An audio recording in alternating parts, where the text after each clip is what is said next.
గౌరవనీయులు డాక్టర్ బైరి నరేష్ గారు డాక్టర్ బాబాసాహెబ్ అంబేద్కర్ 134వ జయంతి వేడుకలకి హాజరైనటువంటి ఎంఎన్ఎస్ సభ్యులు, కార్యకర్తలు, నాయకులు, సోదర సంఘాల బాధ్యులు అందరికీ కూడా జై భీమ్, లాల్ సలాం, జై ఇన్సాన్, జై పూలే, జై గౌతమ బుద్ధ, జై కార్ల్ మార్క్స్, జై పెరియార్, జై డాక్టర్ బాబాసాహెబ్ అంబేద్కర్.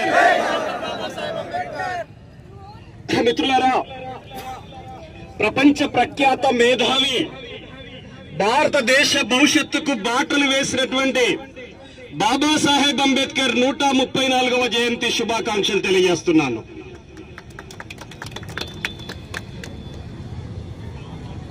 ప్రపంచంలో ప్రఖ్యాత విశ్వవిద్యాలయం అమెరికా కొలంబియా విశ్వవిద్యాలయం ప్రధాన గేటు ముందట 300 అడుగుల స్థలంలో డాక్టర్ బాబాసాహెబ్ అంబేద్కర్ విగ్రహాన్ని నెలకొల్పారు. ఐక్యరాజ్య సమితి 125వ బర్త్ యానివర్సరీ సందర్భంగా విజ్ఞానం పుట్టినరోజు అంబేద్కర్ పుట్టినరోజు అంటే అని చెప్పేసి ప్రకటించింది. రష్యా దేశ అధ్యక్షుడు పుతిన్ బాబాసాహెబ్ అంబేద్కర్ చిత్రపటాన్ని తన ఛాంబర్ వెనకాల పెట్టుకున్నాడు. ఈ రోజుకి కూడా ప్రపంచంలో అత్యంత సంపన్నులు, మేధో సంపన్నులు ఎవరున్నారా అంటే ఇద్దరున్నారు. ఒకరు కార్ల్ మార్క్స్ అయితే రెండోది డాక్టర్ బాబాసాహెబ్ అంబేద్కర్. ఇంత గొప్ప మహానుభావుణ్ణి ప్రపంచమంతటా కీర్తి ప్రతిష్టలు పతాక స్థాయిలో చేరుతా ఉంటే ఈ దేశంలో అంటరాని కులంలో పుట్టాడని చెప్పేసి కోవటి కులంలో పుట్టిన గాంధీ భారత జాతి పిత అయితేడట. డాక్టర్ బాబాసాహెబ్ అంబేద్కర్ ప్రపంచ మేధావి మాత్రం అంటరాని వాడయ్యి దళిత వాడల్లో జరపాలట. ఏమిటి ఈ పరిస్థితి? ఎందుకు ఈ పరిస్థితి ఏర్పడుతుంది? ఈ దేశంలో క్యాన్సర్ జబ్బు కంటే, ఎయిడ్స్ జబ్బు కంటే ప్రమాదకరమైనటువంటి క్యాస్ట్ జబ్బు ఉంది. ఈ జబ్బును ఈ దేశం నుంచి పారద్రోలాలి. మనం దీన్ని పారద్రోలాలంటే పెరియర్ ఇంజెక్షన్ వేయాలి. ఈ దేశానికి డాక్టర్ బాబాసాహెబ్ ఇంజెక్షన్ వేయాలి, కార్ల్ మార్క్స్ ఇంజెక్షన్ వేయాలి. ఈ జబ్బుల్ని పారద్రోలాలంటే ఖచ్చితంగా అవి వేసి తీరాలి. మనం ఈరోజు బాబాసాహెబ్ అంబేద్కర్ యొక్క ఔన్నత్యం పెరుగుతూ ఉంటే మరొక వైపున అవమానాలు ఎందుకు జరుగుతున్నాయి? చాలా మంది దళిత సోదరులు, కింది తరగతుల వాళ్ళు అంబేద్కర్ అంటే మావాడని చెప్పేసి అంబేద్కర్ ని భక్తితోటి భజన చేస్తా ఉన్నారు. అంబేద్కర్ ఆశయాలు అధ్యయనం చేయమని చెప్పి నేను కోరుతున్నాను. అంబేద్కర్ అని చెప్పింది దేశంలో నాకు 2 శత్రువులు ఉన్నారని చెప్పేసి ప్రకటించాడు. ఏమిటే శత్రువులు? ఒకటి బ్రాహ్మణిజం, రెండోది క్యాపిటలిజం. బ్రాహ్మణిజాన్ని, క్యాపిటలిజాన్ని అంతం చేయటం ఈ దేశ ప్రజలందరి కర్తవ్యం కావాలని చెప్పిండు బాబాసాహెబ్ అంబేద్కర్. ఇప్పుడు మనందరి కర్తవ్యం కూడా అదే కావాలి. ఎందుకు? అంబేద్కర్ అంటే రాజ్యాంగం రాసిండు, రిజర్వేషన్లు ఇచ్చిండని చెప్తున్నారు. అంబేద్కర్ రాసింది రాజ్యాంగం రాయటం, రిజర్వేషన్లు ఇచ్చటం అనేది అంబేద్కర్ చివరి 6 సంవత్సరాల్లో జరిగిన పని. అది కానీ అంబేద్కర్ జీవితం 56 ఏళ్ల జీవితంలో అంబేద్కర్ చేసినటువంటి గొప్ప పాత్ర ఏమిటి దేశానికి?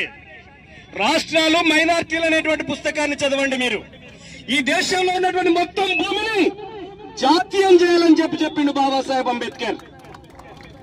ఈ దేశంలో ఉన్నటువంటి పరిశ్రమలలో కార్మికులకు యాజమాన్య వాటా ఉండాలని చెప్పిండు బాబాసాహెబ్ అంబేద్కర్. ఇది ఎక్కడ చెప్పట్లేరే మనం?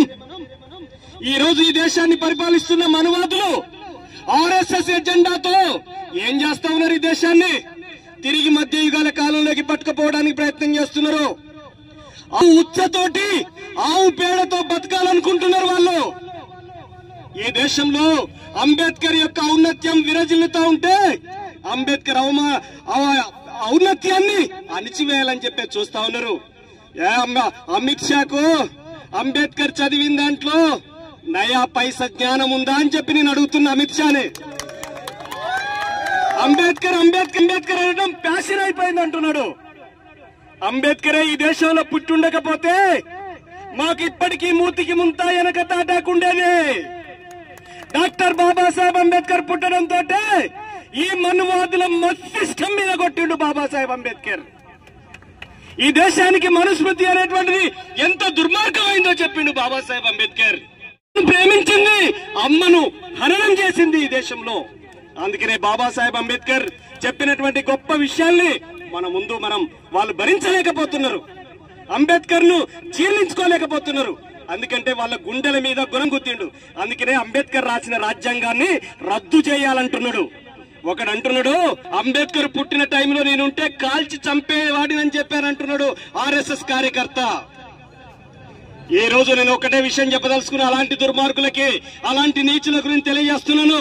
ఈ ప్రపంచ మేధావిని అంటే నేను కూడా నన్ను ఎవరన్నా గౌరవిస్తారో అనేటువంటి ఆతృత పడితే పడొచ్చు.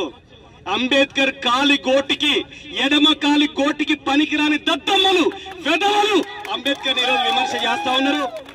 అరే ఈ రోజు అమిత్ షా కేంద్ర మంత్రి ఏమంటున్నాడు, ప్యాషన్ గా మారిపోయింది అంటున్నారు.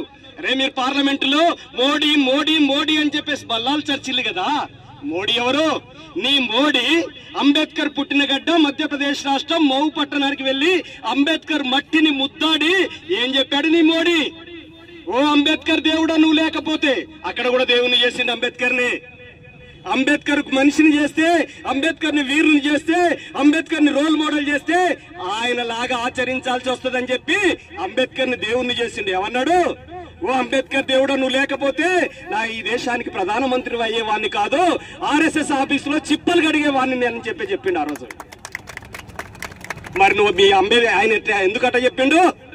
అంబేద్కర్ రాసిన రాజ్యాంగం పనికి రాదన్నోళ్ళు ఇలా అంబేద్కర్ దండేయడానికి వస్తున్నారు.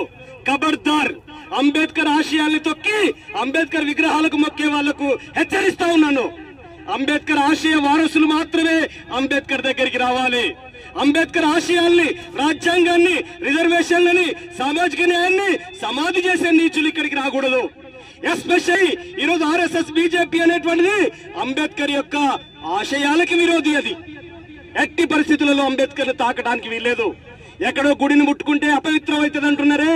నీ గుడుల కంటే, నీ మసీదుల కంటే, నీ చర్చిల కంటే డాక్టర్ బాబాసాహెబ్ అంబేద్కర్ విగ్రహం 1000 రెట్లు, కోట్ల రెట్లు ఎక్కువ. మీరు ముట్టుకుంటే ఇది అపవిత్రమైపోతుంది. అందుకనే డాక్టర్ బాబాసాహెబ్ అంబేద్కర్ యొక్క ఔన్నత్యాన్ని దశ దిశలో చాటాలి.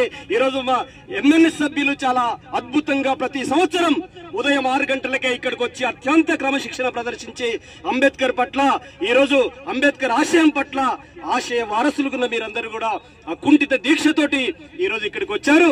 మీ అందరికీ మరొక్కసారి అంబేద్కర్ ఆశయాల్ని ముందుకు తీసుకెళ్లడం అంటే భారత రాజ్యాంగాన్ని రక్షించుకోవటం. అంబేద్కర్ ఆశయాల్ని ముందుకు తీసుకోవటం అంటే మనువాదుల కబంధ హస్తాల్లో నలిగిపోతున్నటువంటి దేశాన్ని నుంచి విముక్తి చేయటం. అంతేకాదు రిజర్వేషన్లు కాపాడటం, అంతేకాదు సామాజిక న్యాయాన్ని మనం ముందుకు తీసుకెళ్లటం, ఈ దేశంలో అసమానతలు లేని సమాజాన్ని నిర్మించటం, ఈ దేశంలో కులం లేని, మతం లేని, దేవుడు లేని సమాజాన్ని నిర్మించటం అనేది నేను చెప్పగలిగాను. ఆ రూపంలో ముందుకు సాగేటువంటి ఎమ్మెల్యే సభ్యులకు మరొకసారి జై భీమ్, జై ఇన్సాన్, లాల్ సలాం తెలియజేస్తూ ముగిస్తున్నాను.